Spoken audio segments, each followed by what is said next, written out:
오늘 말씀에서 가지고 있는 핵심 메시지가 무엇인가 살피시면서 핵심 구절, 핵심 단어 이런 것들을 잘 살펴보시면 좋겠습니다.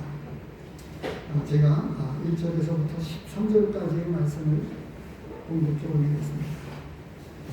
사랑하는 자들아, 내가 이제 이 둘째 편지를 너희에게 쓰노니 이 두 편지로 너희의 진실한 마음을 일깨워 생각나게 하여 곧 거룩한 선지자들이 예언한 말씀과 주 대신 구주께서 너희의 사도들로 말미암아 명하신 것을 기록하게 하려 합니다. 먼저 이것을 알지니 말세에 조롱하는 자들이 와서 자기의 종욕을 따라 행하며 조롱하며 이르되 주께서 강림하신다는 약속이 어디 있느냐. 조상들이 장후로부터 만물이 처음 창조될 때와 같이 그냥 있다 하니 이는 하늘이 예적부터 있는 것과 땅이 물에서 나와 물로 성립된 것도 하나님의 말씀으로 된 것을 그들이 일부러 잊으려 함이로다. 이로 말미암아 그때의 세상은 물이 넘침으로 멸망하였으되 이제 하늘과 땅은 그 동일한 말씀으로 불사르기 위하여 보호하신 바 되어 경건하지 아니한 사람들의 심판과 멸망의 날까지 보존하여 두신 것이라. 사랑하는 자들아, 주께는 하루가 천년 같고 천년이 하루 같다는 이 한 가지를 잊지 말라. 주의 약속은 어떤 이들이 더디다고 생각하는 것 같이 더딘 것이 아니라 오직 주께서는 너희를 대하여 오래 참으사 아무도 멸망하지 아니하고 다 회개하기에 이르기를 원하시느니라. 그러나 주의 날이 도둑같이 오리니 그날에는 하늘이 큰 소리로 떠나가고 물질이 뜨거운 불에 풀어지고 땅과 그 중에 있는 모든 일이 드러나리로다. 이 모든 것이 이렇게 풀어지니 너희가 어떠한 사람이 되어야 마땅하냐. 거룩한 행실과 경건함으로 하나님의 날이 임하기를 바라보고 간절히 사모하라. 그날에 하늘이 불에 타서 풀어지고 물질이 뜨거운 물에 녹아지려니와 우리는 그의 약속대로 의가 있는 곳인 새 하늘과 새 땅을 바라보도다. 오늘 이 말씀을 가지고 나는 어떤 사람입니까? 또 어떠한 사람이 되어야 합니까? 라고 하는 제목으로 말씀을 나누도록 하겠습니다. 나는 어떤 사람입니까? 라는 제목을 정했다가 이게 맞는데 내용을 가만히 깊이 하나님의 말씀을 부분 중에서 묵상하게 될 때 강력하게 던지는 메시지가 있습니다. 11절에 보니까 중반에 너희가 어떠한 사람이 되어야 마땅하냐. 이 메시지가 조금 오늘 본문에 있는 핵심 구절이라고 핵심 내용이라고 이렇게 생각이 들어서 너희가 어떠한 사람이 되어야 마땅하냐라고 하면 조금은 추상적인 것 같아서 제가 제목을 나는 어떤 사람입니까? 어떠한 사람입니까? 라고 하는 제목을 정해서 이어서 또 어떠한 사람이 되어야 마땅합니까? 라고 하는 제목을 이렇게 정해보았습니다. 우리는 지금 난리의 소문을 들으면서 전쟁의 소문을 들으면서도 끔찍도 하지 않습니다. 이상하죠? 비록 우리에게는 먼 나라입니다. 이 전쟁의 소문이 또 전쟁에 필요한 물자들, 탄약과 여러 무기들, 사람을 죽이는 무기들 이런 것들이 부족하다고 이야기를 들을 뿐만 아니라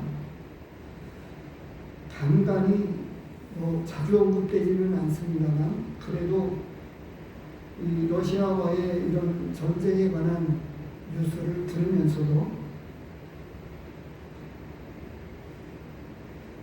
오늘을 살아가는 우리들은 6.25 전쟁을 아직 많은 사람들이 겪지 못했지만 겪은 세대들이 아직 현존해 있음에도 불구하고 이 전쟁의 비참한 참혹한 현실에 대해서 우리는 긍휼히 여기는 마음이 별로 없는 듯 해보입니다. 많은 사람들이 끔찍한 이 생명이 포탄으로 인해서 쓰러져 가고 또 생명이 위독한 이런 현실을 쉽게 생각해 볼 수 있습니다. 그런데 이런 일들이 우리에게는 일어나지 않는다라고 생각을 합니다. 그리고 이런 일은 좀처럼 일어나지 않을 거라고 우리는 거의 확신하는 듯 생각하면서 살아가고 있어요.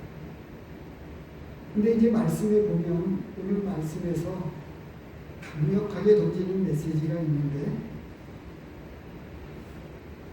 10절, 12절에 보면 12절에도 10절에서 12절 사이에서 보면 하늘이 큰 소리로 떠나가고 물질이 뜨거운 불에 풀어지고 땅과 그 중에 있는 모든 일이 드러난다고 말씀하고 있고 12절에 다시 한번 그날에 하늘이 불에 타서 풀어지고 물질이 뜨거운 불에 녹아지려니와 전쟁보다 포탄에 의한 그것보다 하나님의 무서운 불의 심판으로 말미암아 이 세상이 불에 풀어진다고 이렇게 말씀하고 있습니다. 그런데도 믿지 않는 사람들은 당연합니다. 믿지 않는 사람들은 이성 없는 짐승과 같기 때문에 하나님의 심판을 이야기해도 전혀 아무런 반응이 없습니다. 아니 또 없을 수밖에 없습니다.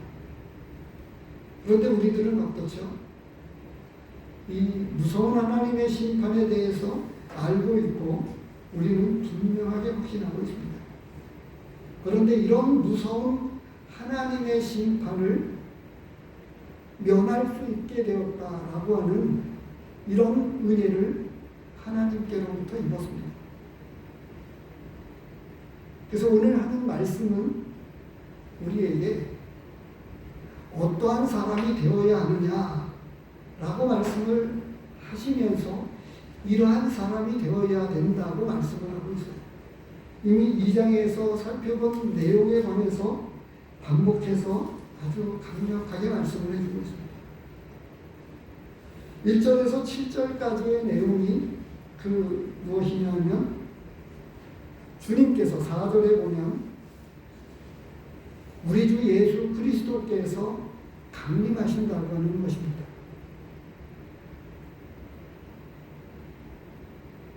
우리 주님이 재림하신다고 합니다. 이것은 분명한 사실입니다.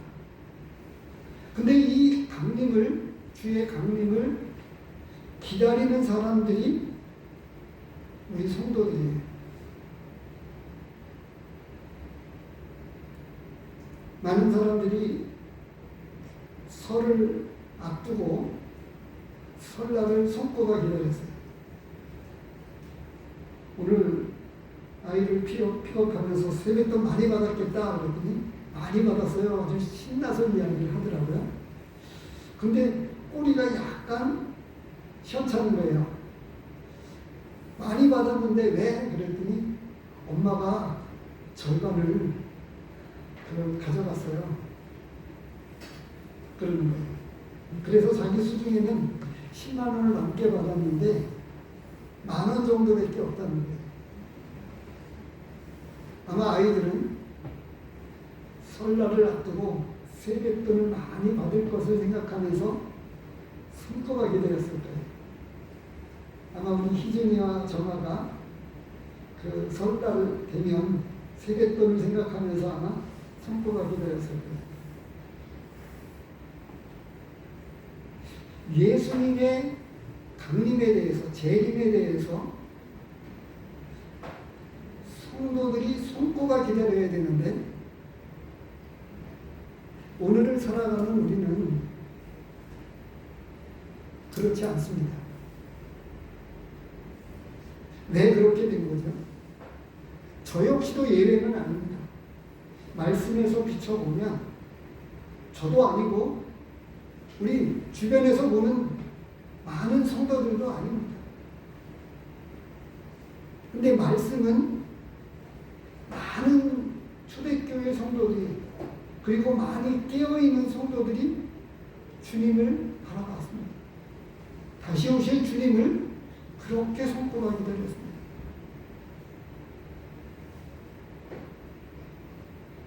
저 높은 곳을 향하여 라고 하는 찬양을 그 수요일날 집회 가면서 끝나고 오면서 그리고 그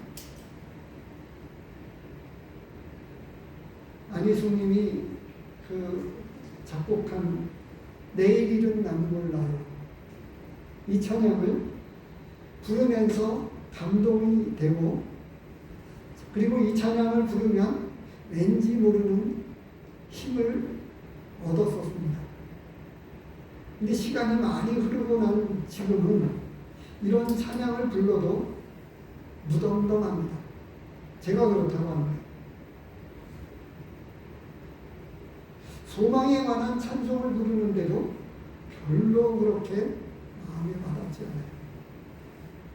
근데 앞서 말씀을 드렸었지만 우리 교회 한 성도님이 항암 치료를 받으면서 손꼽아 교회 올 날을 기다린다고 하는 이야기를 들을 때 가슴이 뭉클해지더라고요. 오늘 수요일 날 항암 치료를 받으러 병원에 가셨다고 하는 소식을 들으면서 오후 한 3시쯤 돼서인가요? 4시쯤 돼서 전화가 왔습니다. 항암 치료를 받고 왔고 딸네 집에 와서 전화를 했던 이유는 딱 2가지였었습니다. 하나는 기도해 주셔서 감사합니다. 성도들의 기도가 항암 치료를 받고 나서도 힘이 난다고 하는 이야기를 정말 고마워하면서 감사하면서 기도해 주셔서 감사합니다. 이거 하고요. 또 하나는 오늘 수요일인데 가고 싶은데 못 가서 딸네 집에 와서 그리고 이제 하루 쉬고 목요일 수요일 날 그렇게 하고 목요일 날 금요일 날 오전에 병원에 가서 뭘 빼고 나서 그리고 나서 이제 금요일 날 집에 오는 거예요. 하루 전날 또 오늘 병원에 가기 위해서 사위가 그래도 사업하느라고 하고 개인 사업을 하니까 시간을 낼 수 있다는 이야기입니다. 그래서 시간을 조절을 해가지고 그 사위 입장에서는 장모님인 거죠. 그런데 그 번거로움을 피해주기 위해서 그 성도님이 그 딸네 집에 어제 저녁에 가가지고 오늘 아침에 병원에 갔다가 이제 와서 집에서 이제 하루 정도 이틀 정도죠. 하룻밤 이틀 그렇게 쉬었다가 이제 금요일날 그 나머지 치료를 받으시고 돌아오시면 금요일날 집으로 들어오신다고 합니다. 근데 앞서 그렇게 치료를 받고 나서도 힘드셔서 수요일날 나오기 힘든데 그 전날 전화하니까 도저히 기운이 안 나신다고 그랬어요. 근데 지난주, 먼저 주에도 그 수요일날 갔었었는데 주일날 오실 수 있었던 것도 토요일날 전화했었을 때 몸이 상황이 안 좋은 거죠. 그런데 주일 아침에 오셨더라고요. 주께서 힘을 주셨다고. 그리고 권고한 중에 하나님 앞에 기도하고 이렇게 하고 교회에 오면 말씀을 듣고 찬송을 부르면 그리고 몸이 점점 더 아파오면서 혹시 들으셨는지 모르겠어요. 우리 앉으시는 그 자리 앞뒤편으로 흥얼흥얼 찬송을 부르신다고 합니다. 그러면서 무슨 간증을 제게 했냐면 찬송을 부르면 힘이 난다고 하시더라고요.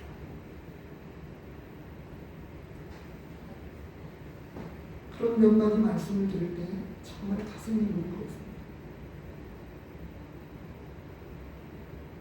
온몸에 전이가 되어서 사실 우리가 의학적인 상식적인 기준을 놓고 봐서도 많이 힘들고 어떻게 표현할 수가 없잖아요. 그런데 자매님에게는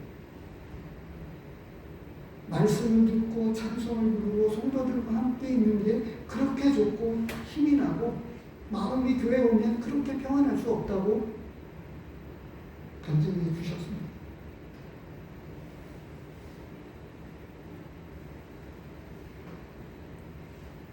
간절히 주의 강림을 기다리는 사람에게는요 어떤 일들이 있습니다. 디도서 1장을 잠깐 보겠습니다. 1절과 2절을 보겠습니다.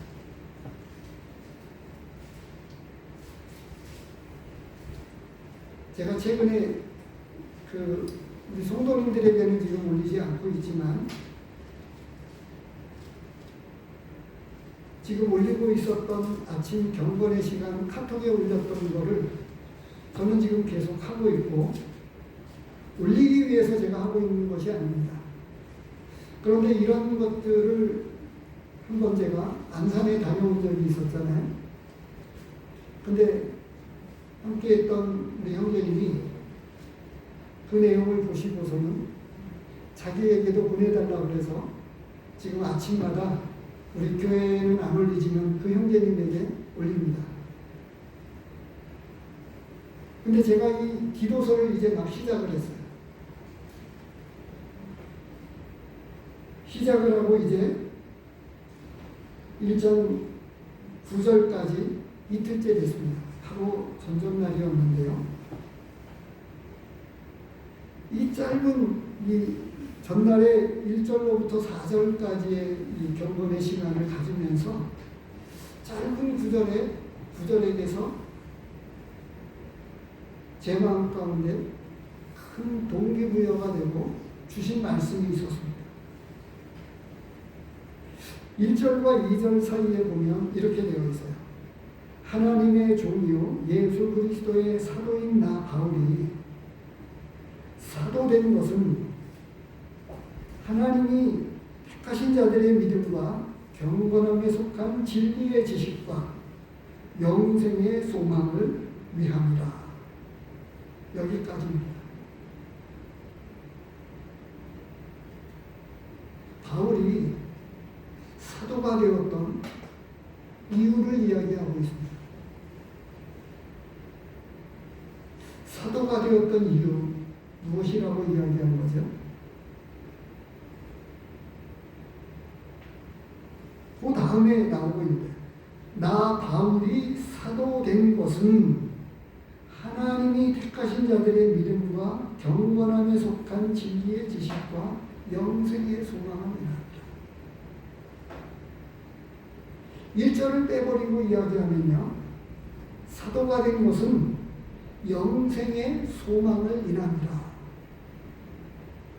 그 앞에 있는 것을 더 포함하면 믿음과 경건함에 속한 진리의 지식, 영생 이런 것들이 하나님의 일꾼이 되게 했다고 말씀하고 있습니다.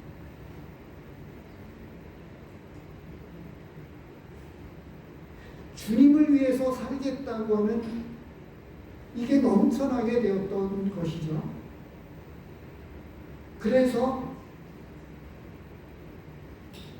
그런 순전한 마음으로 하나님 앞에 자신을 드리니까, 그건 우리가 빌립보서 말씀을 기억하고 있는데,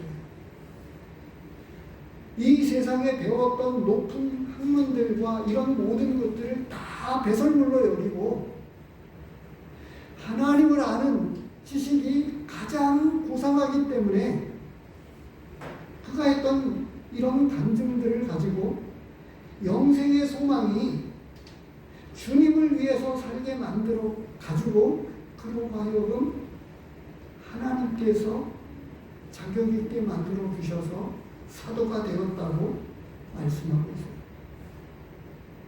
근데 이와 같은 동일한 말씀을요, 사도 바울이 아닌 사도 요한이 요한일서에서 말씀을 주고 있습니다.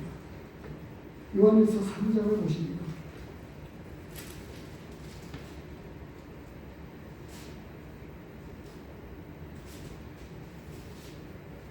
3장 3절을 같이 읽겠습니다. 요한일서 3장 3절 시작.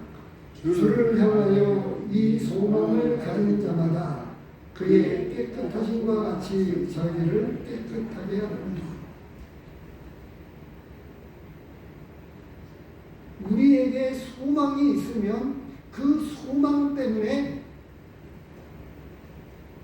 주님과 같이 되고 싶은 뜨거운 열정으로 살아갈 수 있다고 말씀해 주고 있습니다. 주님이 오셔서 우리가 주님과 같이 될 것이다. 그 앞에 나와 있는 말씀이 그거잖아요. 2절에 사랑하는 자들아 우리가 지금은 하나님의 자녀라.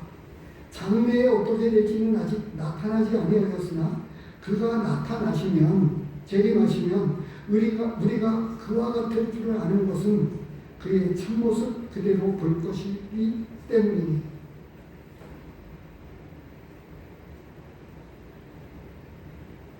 이런 말씀이 같이 생각이 났습니다. 요한일서 말씀이 같이 생각이 났습니다. 주님이 다시 온다고 하는 이 강림하신다고 하는 이것이 분명하면 분명한 대로 우리에게는 지식으로 그치는 것이 아니라 우리의 삶이 달라진다고 합니다.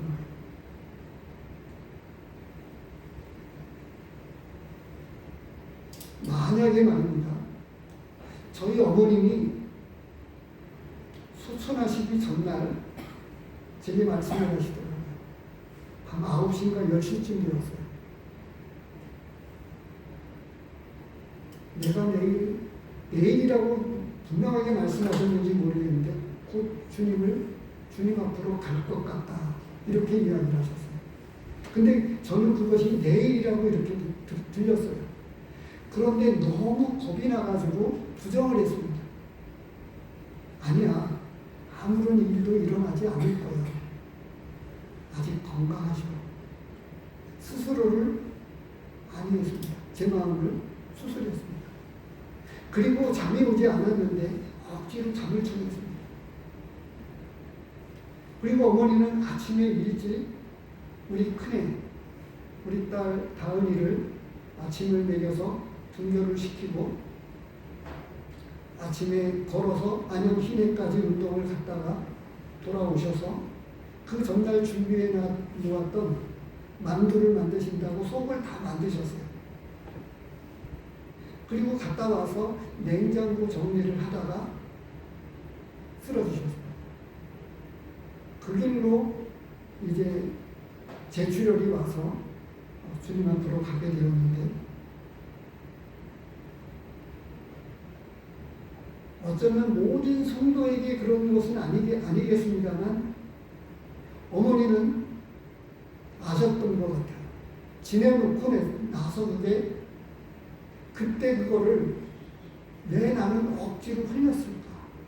그 생각을 했어요.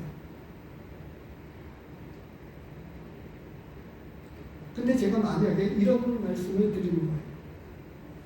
우리 성도 우리 각자에게 나를 내일 주님을 부르신다고 하면 24시간 하루라도 미리 알게 돼서 준비할 수만 있다면 어떻게 하시겠습니까? 무엇을 어떻게 준비하시겠습니까? 내일 주님을 만나게 될 것이다.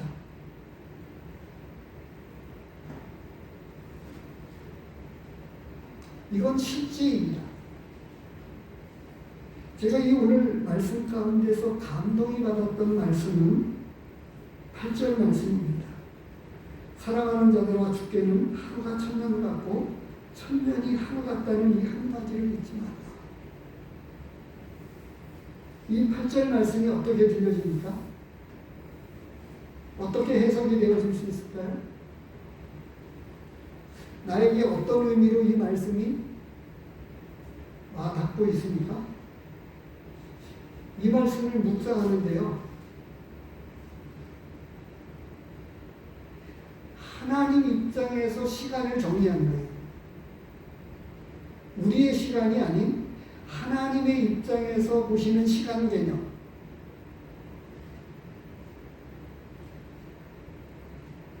우리는 시간의 개념이 분명하지요. 그래서 나름대로 계산을 합니다. 계획을 세웁니다. 근데 하나님에게서는요, 아니, 이렇게 제가 정리를 했어요.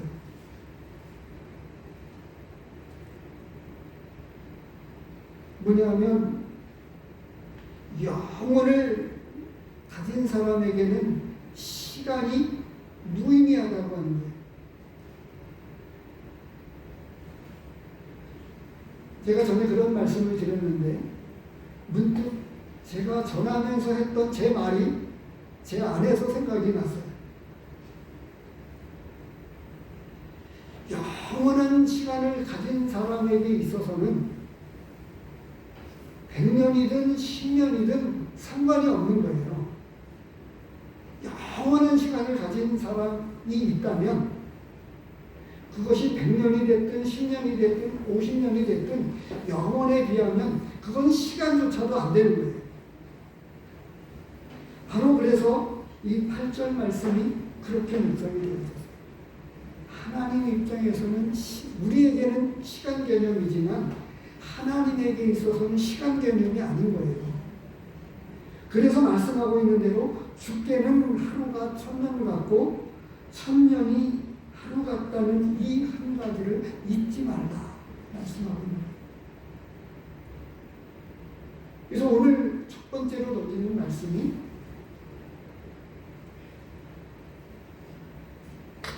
하나님의 주의 강림을 기다리는 사람이어야 합니다 라고 메시지를 첫 번째로 우리에게 던지고 있고요. 두 번째로는 하나님의 시간을 기억해야 된다고 합니다. 이 한 가지를 잊지 말라고 말씀을 하고 있습니다. 그래서 요한일서에 보았던 대로 보면 주님이 오시면 우리가 주와 같아지기 때문에 이미 우리에게는 영생을 소유한 사람들입니다. 그래서 이미 하나님과 같이 되어서 우리는 신이라고, 작은 신이라고 요한복음에서 말씀하고 있어요. 그리고 요한복음에서가 제가 분명치 않은데 너희를 신이라고 말씀을 해주셨습니다. 작은 신이죠. 하나님과 같은 사람이 되었어요. 그리고 영생을 가진 사람에게 있어서는 한정된 시간의 삶을 갖고 있는 게 아니에요.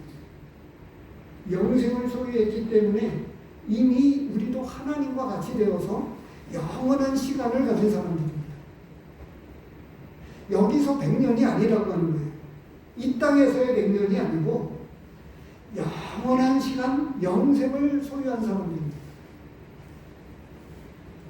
그런데 우리는 눈에 보이는 시간에 집착을 합니다.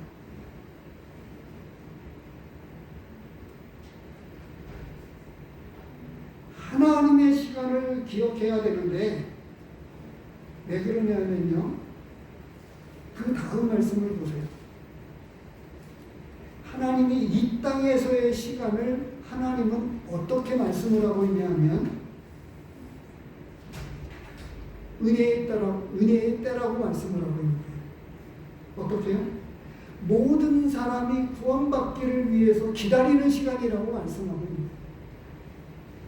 아직도 구원받지 못한 사람들을 위한 시간이다라고 말씀을 하고 계십니다. 믿지 않는 사람들에게는 그렇고요. 우리 믿는 사람들에게 또 다른 말씀에서 비추어 보면 뭐라고 말씀하냐면 우리는 셋의 무궁토록 왕노릇하게 될 것이라고 말씀을 해주시는데 하나님의 상속자잖아요. 그런데 상속자로서의 자격을 갖추어야 되는 시간입니다.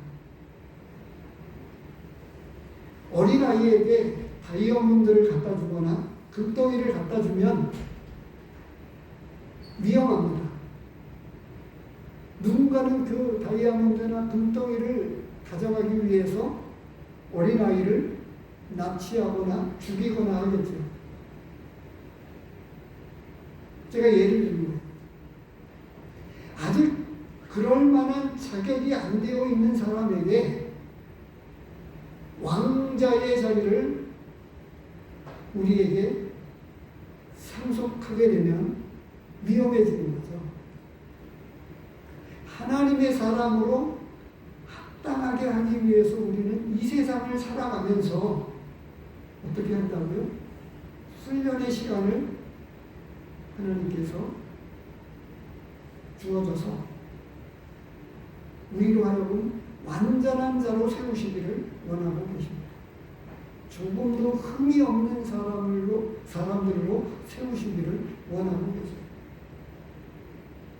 그래서 두 가지 의미가 있는데, 그래서 하나님의 입장에서 하나님의 시간을 놓고 보면 하루가 천년 같고 천년이 하루 같은 이 시간을 하나님은 기회의 시간으로 허락하고 있는 거예요. 분명한 말씀을 로마서에서 말씀해주고 있죠. 하나님의 계획 가운데에는 우리가 알고 있는 말씀만 가지고도 분명합니다. 찾지는 않겠습니다. 어떻게 되어 있죠?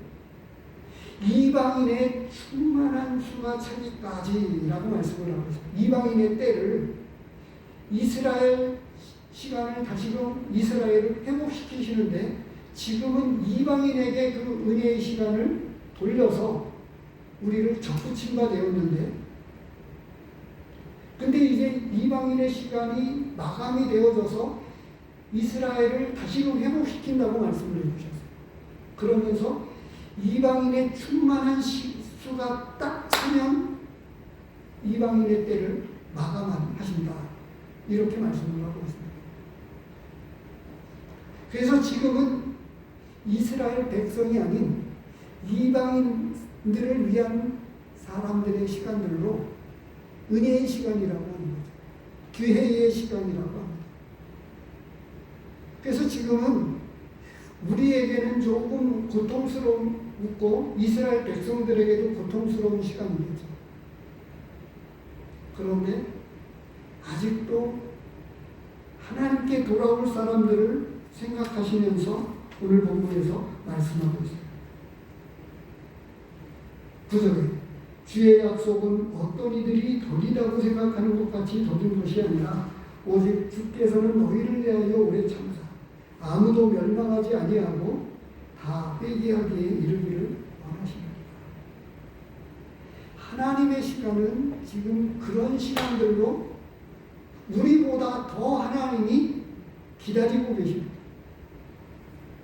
그러면서 구원받는 사람들을 얻기 위한 것이지만 경건하지 못하고 악한 사람들에게는 어떻게 되어 있어요? 7절에 보면 끝에 부분입니다. 경건하지 아니한 사람들의 심판과 멸망의 날까지 보존하여 두신 것이다. 믿지 않는 사람들에게는 하나님이 심판하시고 벌하시기 위해서 그 앞의 내용을 보면 불사르기 위해서 보호하신 바 되었다 이렇게 되어 있어요.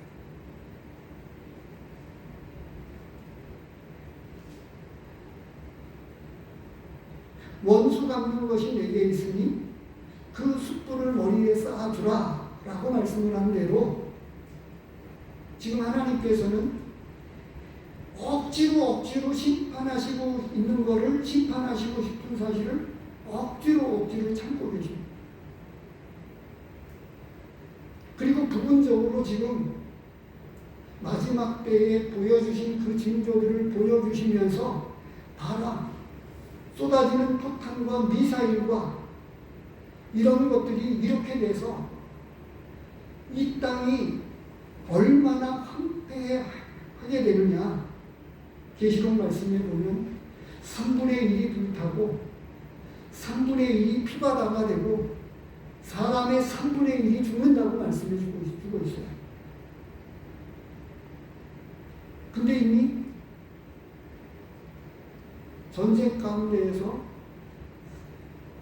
쑥대밭이 된 마을들을 우리는 뉴스의 생생한 동영상을 통해서 보고 있잖아요. 그리고 얼마나 많은 사람들이 조상적부터 살아왔던 그 정든 땅을 버리고 다른 나라로 난민이 되어서 그걸 보면서도 우리는 우리가 그런 일을 이미 겪었는데도 불구하고 무감각한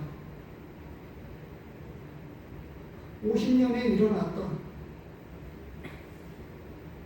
불과 70년 이제 조금 넘었습니다. 100년도 채 되지 않았는데 기적과 같은 놀라운 하나님의 은혜가 이 땅에 부어져서 한강의 기적이라고 하는 이 잿더미가 어떤 나라에도 뒤지지 않은 빌딩 숲을 이루면서 어떤 나라에서도 누리지 못하는 평안한 삶을 우리 선조들의 지혜잖아요. 우리나라처럼 따뜻한 아랫목, 아니 온돌 난방을 하고 있는 나라는 세계 여러 나라를 뒤져봐도 많지 않습니다. 춥다고 하는 많은 나라들을 보십시오.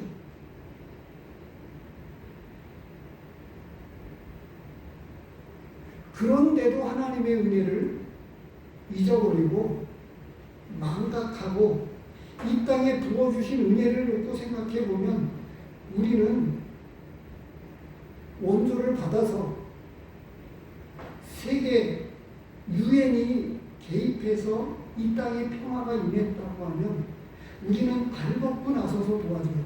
발벗고 나서서 은혜를 입은 사람, 은혜를 입은 민족으로서. 근데 그런 일들을 통해서 하나님은 하나 머지않아 이보다 더 크고 심각한 하나님의 심판이 있다고 하는 것을 반복해서 말씀해 주시고 있잖아요. 소돔과 고모라서는 말씀을 하시고 노아의 물의 심판을 말씀을 하시고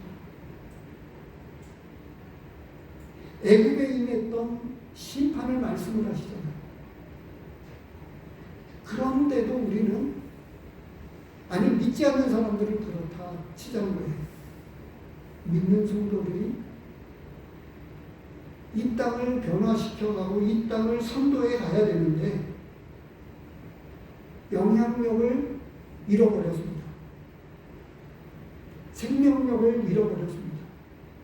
경건의 능력을 잃어버렸기 때문에 우리는 내 가족에게도 이런 영향을 좀처럼 미치지 못하는 안타까움 앞에서 그래서 깊은 감동이 아닐지 모르지만 이런 말씀 속에서 하나님의 시간이 그렇구나.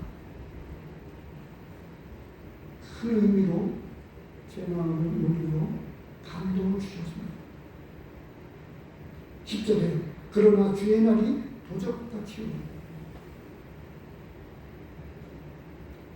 그러다가 어느 한 날 졸지에 우리 주님은 도적같이 임하신다고 말씀하십니다.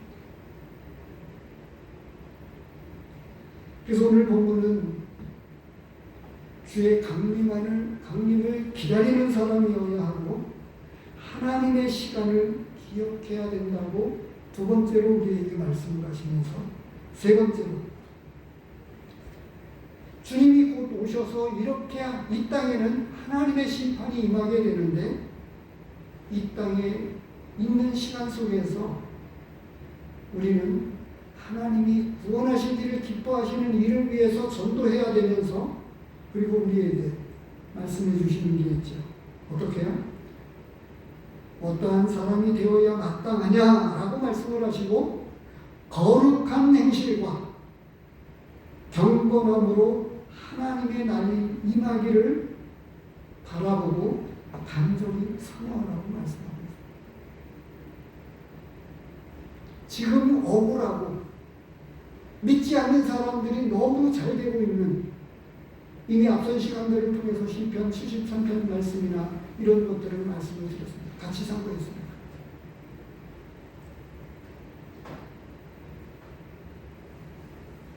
우리에게는 보다 확실한 어떤 날이요? 13절에 새하늘과 새 땅, 하나님의 나라, 천국이 있다고 하는 것을 거듭 우리에게 말씀해 주고 있습니다.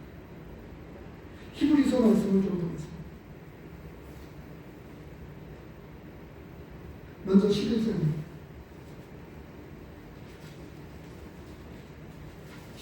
11장 10절입니다.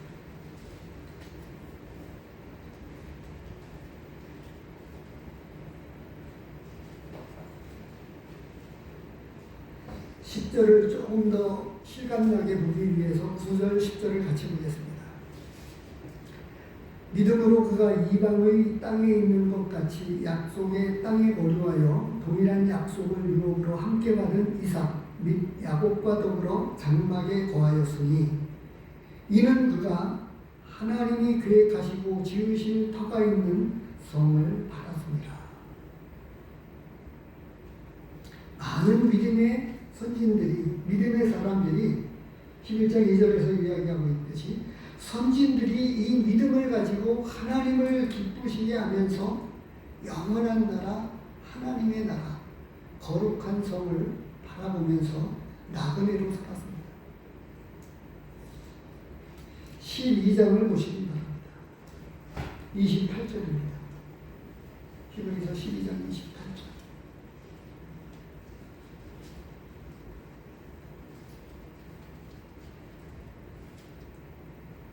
같이 읽겠습니다. 28절 시작. 그러므로 우리가 흔들리지 않는 나라를 받았은즉 은혜를 받자. 이로 말미암아 경건함과 두려움으로 하나님을 기쁘시게 섬길지니. 우리에게 세상 사람들이 이야기하는 희망이 아닙니다. 살아있는 소망입니다. 흔들리지 않는 나라를 우리가 받았습니다. 그래서 우리는 1절 그 하반절 나눠주에 보면 은혜를 받자 이렇게 되어 있는데 감사하자라고 이렇게 이야기하고 있는 거예요. 나눠주에 또는 감사하자 이렇게 되어 있죠. 은혜를 은혜로 여기면서 은혜를 은혜로 받으면서 우리는 감사하고 그 나라의 영원한 나라를 바라보면서 이 땅의 삶이 아무것도 아닙니다. 어제 저는 초상집에 다녀왔습니다. 96세 되셨나요? 노성도님이 이제 주님의 부르심을 받고 소천하셨는데 영천교회 일꾼의 모친 되시는 분이셨어요. 그런데 가서 보니까 일찍이 한 그 막내였던 것 같아요. 영천교회 그 일꾼된 형제님이.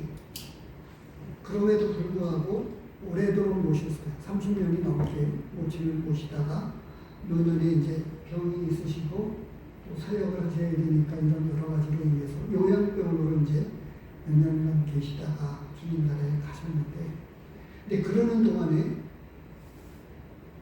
울산 중도 인근 지역의 성도님들이 그 모치님의 따뜻한 대접과 여러 성도 섬김을 통해서 사랑을 받은 성도님들이 기억하고 몇 가지 말씀들을 올린 내용들이 있더라고요. 그렇게 섬기셔서 이제 영원한 안식에 들어가셨구나 하는 생각을 하게 되니까 세상 사람들도 90이 넘어서 돌아가시면 뭐라고 그러죠? 호상이라고 그러잖아요. 호상. 그게 이제 제가 그런 간증겸해가지고 저희 형하고 이렇게 왔었을 때 같이 지내면서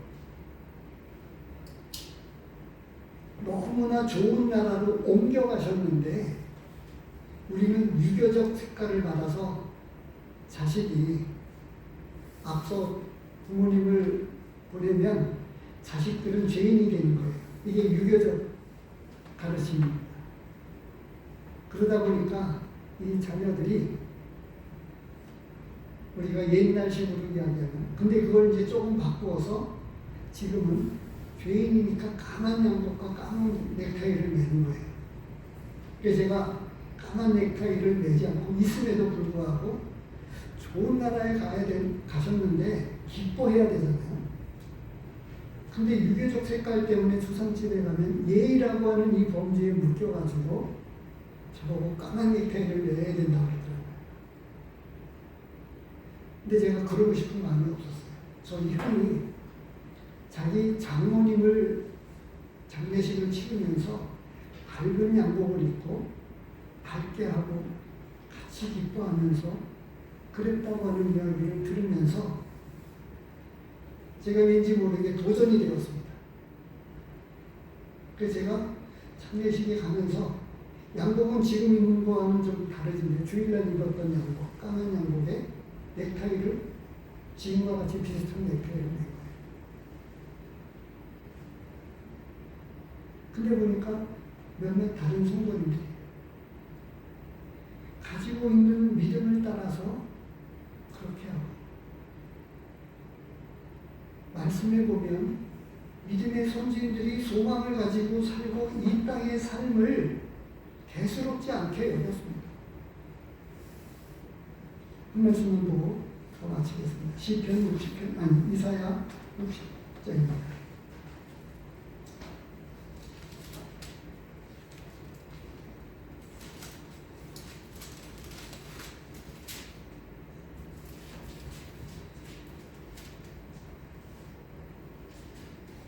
이 20절부터 보겠습니다. 구약성경 1042쪽입니다.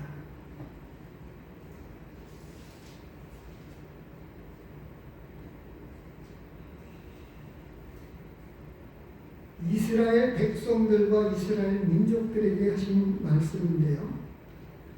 우리에게 그런 소망에 관한 그런 의미로 이렇게 받으면 20절부터입니다. 다시는 내 해가 지지 아니하며 내 달이 물러가지 아니할 것은 여호와가 내 영원한 빛이 되고 내 슬픔의 날이 끝날 것입니다. 내 백성이 다 의롭게 되어 영원히 땅을 차지하리니 그들은 내가 심은 가지요 내가 손으로 만든 것으로서 나의 영광을 나타낼 것인즉 그 작은 자가 천명을 이루겠고 그 약한 자가 강국을 이룰 것이다. 때가 되면 나 여호와가 속히 이루리라.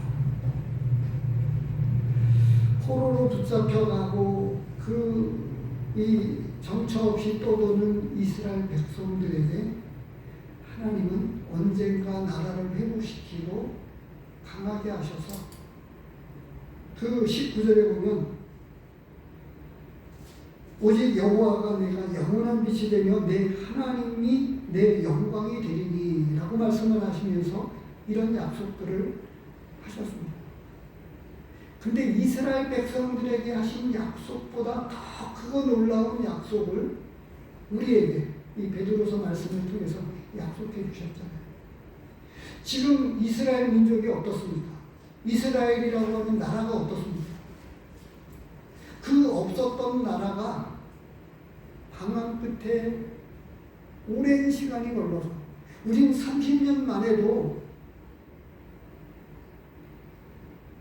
해방을 맞이하고 나서 언어가 일본어와 한국말이 섞여가지고 해방 직후에 나왔던 많은 이야기들을 그 이야기 내용들을 들어보면 혼란스럽게 되어졌던 것들을 오늘 유튜버를 통해서 잠시 보았습니다. 그러할진데 이스라엘 백성이 그 나라를 잃어버렸던 그 민족이 다시금 세워져서 지금 열방에서, 열국에서, 세계에서 이스라엘을 무시 못하잖아요. 그리고 둘러싸여 있는 이 아랍 족속들, 그 가운데서도 당당하게 감히 공격할 기미가 보이면 이스라엘에서 포탄을 쏴가지고 미사일을 쏴서 파괴시켜버리잖아요.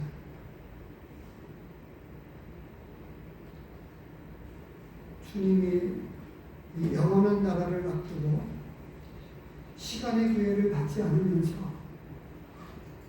우리에게 진정으로 이 땅에서 살아가는 삶을 정말 아무것도 아닌 것으로 여기면서 살아갈 수 있게 되기를 바라고, 소망 중에 즐거워하면서 경건의 능력을 회복하고, 그리고 우리에게 주어진 시간이, 아니 하나님의 시간으로 바라볼 때 기회의 시간이라고 하는 사실을 기억하시게 되기를 바랍니다. 기도하겠습니다. 하나님 아버지 감사합니다.